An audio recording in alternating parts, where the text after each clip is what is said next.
Business and Professional Communication, Chapter 6, Relating to Others at Work. Review the 4 different types of work relationships. Define relational conflict.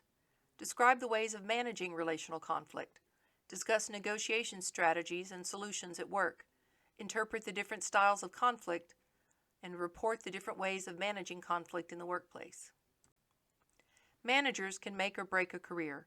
It is important to have a good working relationship with managers at all levels of an organization.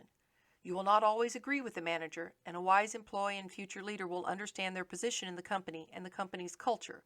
Does it allow for dissent? How can you express your alternative ideas in a respectful manner that pushes the solution forward while protecting your own job? Understanding a manager's leadership style and the norms of the business will help you. Relating to your manager means getting to know how they like to manage. Managers tend to fall on one side of this continuum. It would be nice if all managers could land in that sweet spot, but they don't always do that. So to better your own career, it is important to know which style of leadership your manager ascribes to and operate from that position.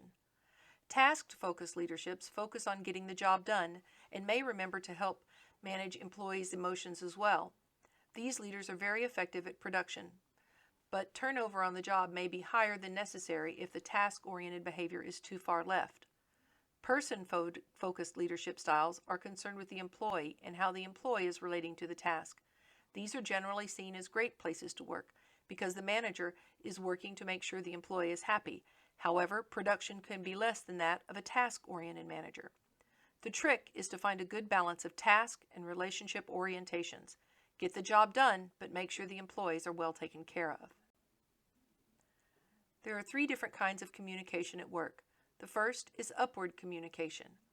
This is communication that flows from employees to managers. Enhancing this skill ensures a balanced relationship with one's supervisor and builds relationships that can help manage the workplace.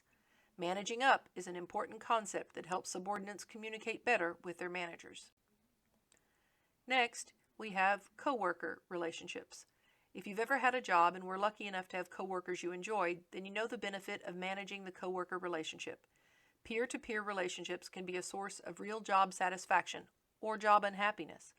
As managers, it is helpful to assist employees in creating good working relationships among their teams, as this increases production and is vital in intellectual or creative work. We spend more time at work than we do at home with family members during the week. It is important to have a good relationship for this large chunk of each workday so that your own mental happiness is enhanced. There is a need for quality work relationships. It makes working life more meaningful, which helps increase productivity, a leadership objective, and increase employee satisfaction on the job. It helps one survive workplace conflicts, which are inevitable. When a strong work relationship among peers exists, the conflicts are smaller and the resolutions come faster. The second type of communication is horizontal communication. This is communication that occurs between peers working at the same level within an organization. It uses the informal network for workplace communication and news travels through the grapevine at times. Office romances are common and mostly perceived as negative. Keep all office relationships private unless there is a clear need to openly let others know. Leaders have many roles. They must lead a team of people to a goal, and in order to do this, the team must feel valued, and value is expressed through meaningful communication. The leader impacts the vibe of the company and has the responsibility to create a culture of open communication. The last kind of communication is downward communication, relating to those you need. It is communication that flows from managers to employees. Successful managers cultivate highly qualified, trusting relationships with their employees. Relationships are both task-focused and person-focused in order to create a positive working environment.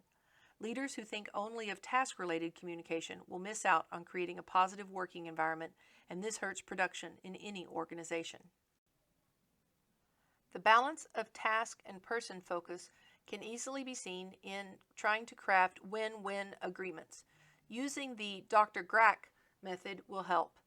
It is a focus on the desired results, using the guidelines and resources, providing for accountability, and understand the consequences of any decision that is made. Each of us prefers to manage conflict one of 5 basic ways. The preference was most likely learned as a result of how we were raised. Some people are comfortable with open conflict and are energized by it. Others despise any kind of conflict and will avoid it at all costs.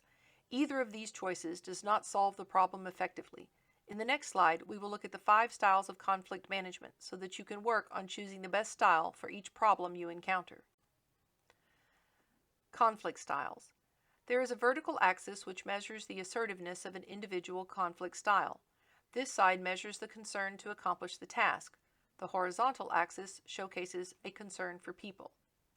The avoider type are not very concerned with the task and do not want to engage in conflict with anyone. Sometimes this is the exact method to use, such as when a decision needing to be made does not concern you or one over which you have no strong feelings, like where to order copy paper. Sometimes the avoiding method is the appropriate conflict strategy to use. The accommodator types are very concerned with relationships and are willing to forego their own preferences on the task to make others happy.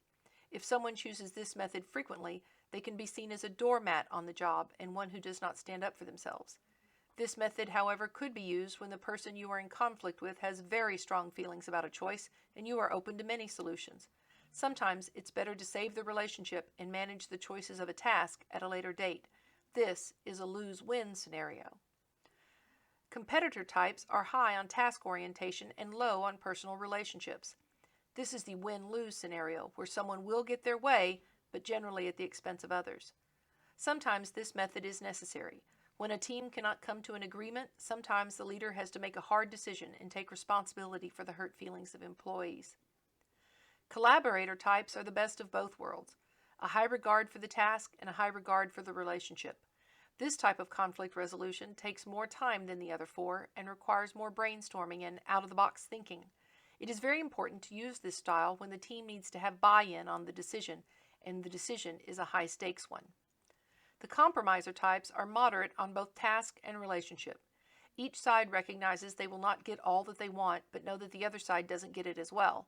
It is better than competing or accommodating style, but most of the time lacks the perfection of collaboration. Sometimes a compromise may have to be made while the collaboration process continues. Skills for managing emotions at work is important in keeping positive work relationships. It may be helpful to understand the reasons behind emotional responses to situations at work. Sometimes coworkers are not doing their share of the work. Frustration and anger are the most common negative emotions at work. These both stem from a sense of unfairness of the division of work or unrecognition.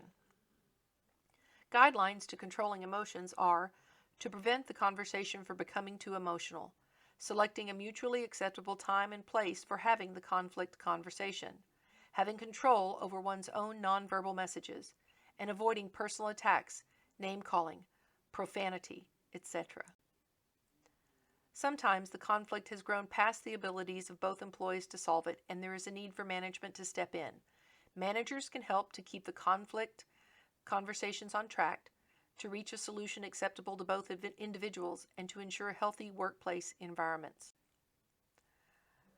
You could use the PUGS method. You describe the problem to achieve understanding, identifying goals, brainstorming solutions, and then selecting the best solution from that. It helps keep conflict conversations focused and helps people prepare for their conflict messages. Skills for managing bullies on the job. There is a growing awareness of workplace bullying, and lawsuits are becoming more frequent in workplaces that do not choose to manage this illegal action. Bullying is an extreme, intense, and persistent form of abuse. It could be shown through verbal or nonverbal communication. Categories could include social and professional attacks, overt aggression, or isolation.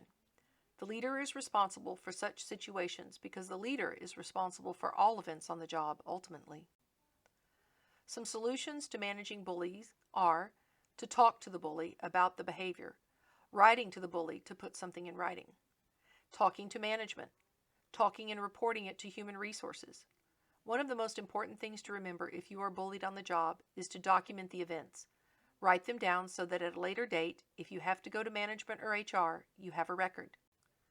Chapter 6. Relating to others at work.